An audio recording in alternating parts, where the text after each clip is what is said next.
श्रीवास्तव मौसी का जब बेटा हुआ था, उन्होंने तभी ठान लिया था कि अपने बेटे के लिए सबसे सुंदर लड़की का हाथ मांग कर लाएंगी। श्रीवास्तव मौसी को भी बचपन से हीरोइन बन के रहने का बड़ा शौक था, तो बहू भी उनको हीरोइन जैसी ही चाहिए थी। एक दिन उन्होंने मिस गाजियाबाद डिम्पल से उसकी शादी करवा दी। यहाँ बस एक ही दिक्कत थी, डिम्पल को फेस मास्क बनाना तो आता था, पर आटा गूंथना नहीं आता था। बातें तो पक्की पक्की करती थी, पर रोटियां कच्ची पक्की बनाती थी। कमला बहन, मानना पड़ेगा, आप शहर की सबसे सुंदर लड़की को ब्याह कर ले आई है अपने बेटे के लिए। अब इसमें हमने तो कुछ नहीं किया भाई साहब, सब ऊपर वाले की कृपा है। जी जी, तो क्या क्या कर लेती है आपकी बहू? सब कुछ। जाओ बेटा डिम्पल, शर्मा जी के लिए थोड़ा नाश्ता पानी बना लाओ। डिम्पल नजदीक जाकर श्रीवास्तव मौसी के कान में फुसफुसाती है। मम्मी जी, नाश्ता बनाना तो नहीं आता, सिर्फ पानी ले आओ। अरे बेटा, तुझे देखने कितने लोग आए हैं, इन सबको पानी पिलाने का ही इरादा है क्या? सुंदर हूँ इसलिए देखने आए हैं। क्या करूँ, मैं इतनी सुंदर हूँ तो आप ही बताओ ना, क्या करूँ मैं? अरे बेटा, कुछ मत कर, खाना बनाना सीख ले बस। श्रीवास्तव मौसी के लिस्ट में सुंदरता सबसे ऊपर आती थी और उन्हें उसी का फल मिला। उनके बेटे अशोक ने एक दिन माँ से शिकायत की। माँ, कैसी बहू ढूंढ कर लाई हो? मैं शाम को थक हार कर घर लौटता हूँ तो मुझे कहती है, आज पेडिक्योर करना है, करवा दोगे? अरे जबकि दिन भर काम करके पाँव मेरे थके थे। अरे बेटा, ठीक है ना, धीरे धीरे सीख जाएगी। अरे क्या सीख जाएगी माँ, उससे कुछ भी नहीं आता। हफ्ते भर का शेड्यूल बना लिया है उसने, पेडिक्योर, हेड मसाज, मुल्तानी मिट्टी का ये वो, अरे पता नहीं क्या क्या। अरे मुझे तो नाम भी नहीं आते।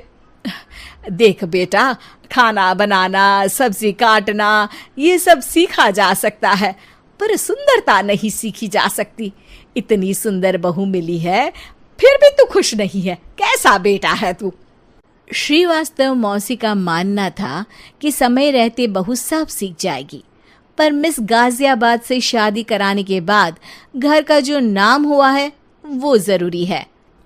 अरे सबकी बहू खाना बना लेती है, हमारे घर में तो काम वाली दीदी भी है, पर हमारे घर में जितनी सुंदर बहू है ना, उतनी किसी के घर में नहीं। ऐसा श्रीवास्तव मौसी सबको कहती रहती।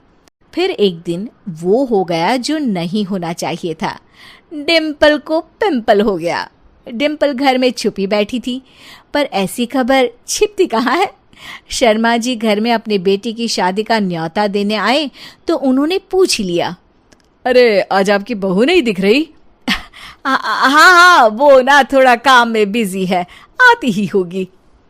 और इतने में डिम्पल सही में किसी काम से वहां आ जाती है।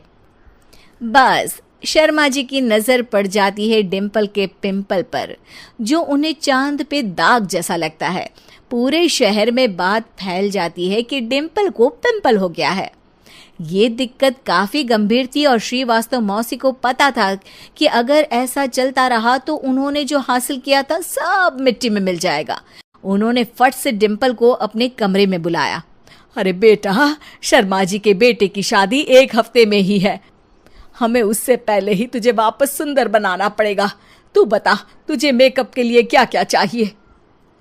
डिम्पल की दी गई लिस्ट का सामान श्रीवास्तव मौसी शाम को ही ले आती है और उसके बाद शुरू होता है डिम्पल का मेकओवर। 1 हफ्ते में सारे क्रीम्स पाउडर टेस्ट हो चुके हैं और डिम्पल और श्रीवास्तव मौसी रेडी हो जाते हैं शर्मा जी के बेटे की शादी के लिए। शादी के दिन डिम्पल बहुत सुंदर लग रही थी। श्रीवास्तव मौसी को उम्मीद थी कि बस अब तो हर जगह वो और डिम्पल ही छाए रहेंगे, चाहे शादी किसी की भी हो। पर जब वो शादी में पहुंचते हैं तो उन्हें बाहर शर्मा जी लोगों का स्वागत करते मिलते हैं। अरे कमला जी, सही समय पर आई हैं, आप ही का इंतजार था। हमने भी हमारे बेटे के लिए मिस अहमदाबाद ढूंढी है। डिम्पल और श्रीवास्तव मौसी दोनों के मुंह खुले के खुले रह जाते हैं। शर्मा जी की बहू को देखकर वो तो डिम्पल से भी ज्यादा सुंदर थी। क्यों, हमने भी अच्छी बहू ढूंढी है ना? हाँ हाँ शर्मा जी, बाकी आजकल के जमाने में सुंदरता से क्या होता है भाई। देखो, बूढ़े तो सब होते हैं, मैं तो मानती हूं कि बस रोटियां गोल बना दे, इससे ज्यादा क्या चाहिए। सुंदरता का क्या है, ढल जाती है, पर गुण वो हमेशा रहते हैं। अरे बाबा, इतना बड़ा ज्ञान आपको कोई गुरु भी नहीं देता जितना बड़ा ज्ञान आपको एक छोटे से पिंपल से मिल गया। अगले दिन जब अशोक डिम्पल से बात कर रहा होता है, कल शादी में मिस अहमदाबाद के बाद सब मिस गाजियाबाद यानी तुमको ही देख रहे थे। क्या करूं, मैं इतनी सुंदर हूं तो आप ही बताओ क्या करूं। क्या करूं मैं तो कहती हूं कि घर का कोई काम कर या फिर बाहर अपने लिए कोई काम ढूंढ ले। है? क्या कहा माँ जी? हाँ जी, सुंदरता का क्या है? कल तूने मिस अहमदाबाद से मात खाई, आगे कोई मिस हैदराबाद आ जाएगी या मिस फैजादाबाद आ जाएगी, इसलिए काम पर ध्यान दो। हाँ। और कुछ महीनों बाद, अरे बहू, काम करने के बाद तू सुंदर नहीं, अति सुंदर हो गई है।